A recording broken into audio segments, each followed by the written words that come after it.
Work issues can be very complicated. To help you out, we've put together a list of do's and don'ts that might help you answer the so what question this week and apply what you've learned in your life. First, the don'ts. Number 1, don't give in to the temptation to goof off. And that temptation can be huge. A survey done back in 2014 showed that 70 to 80% of the employees in a workplace waste time, whether it's online shopping, personal phone calls, texting, personal email, or March Madness. The majority of Americans spend time doing personal things instead of the work they're being paid to do. That's stealing, folks. Number 2, don't stay in a bad work environment that conflicts with your integrity, your family, or your faith. Now, this is a tough one because it's not a black and white issue. Examples could be having to work on Sunday and you can't take your family to church, or being told to take the Bible off your desk because it might be offensive to someone.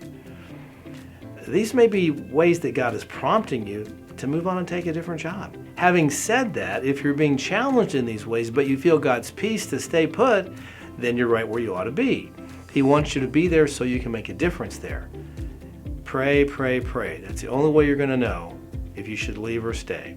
Ask God if is He redirecting you, or are you supposed to stay there and be a witness? Do you have a purpose for me here, Lord?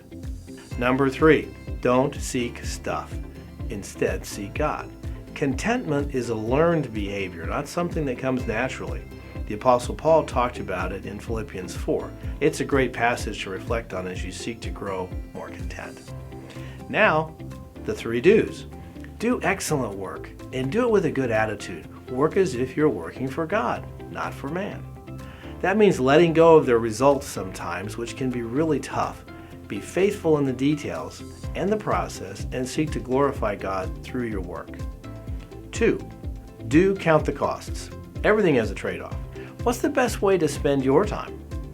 Does the work you're doing matter in the long run? Think about your priorities from an eternal perspective. Is it better to spend your time working extra hours to take a big trip, or spend that time with your family? There's not a right or wrong answer on this. Just consider what opportunities you lose when you choose other opportunities. And number 3, do persevere. Work isn't always easy, but just as Paul encouraged the believers in the early church to press on in the race God gave them, we too must press on. Jesus never wavered about his work. Even in the Garden of Gethsemane, when he asked God if there was any other way to proceed.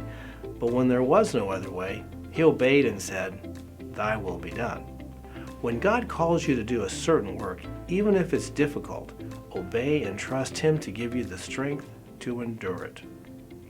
Make these changes in your work and ask the Lord to help you. He desires that you be a great witness to others through your work, and He'll help you if you just ask. Most of all, just be sure that you put work in proper perspective. It's an opportunity. You can grow from it, you can help others, and you can glorify God. What's better than that?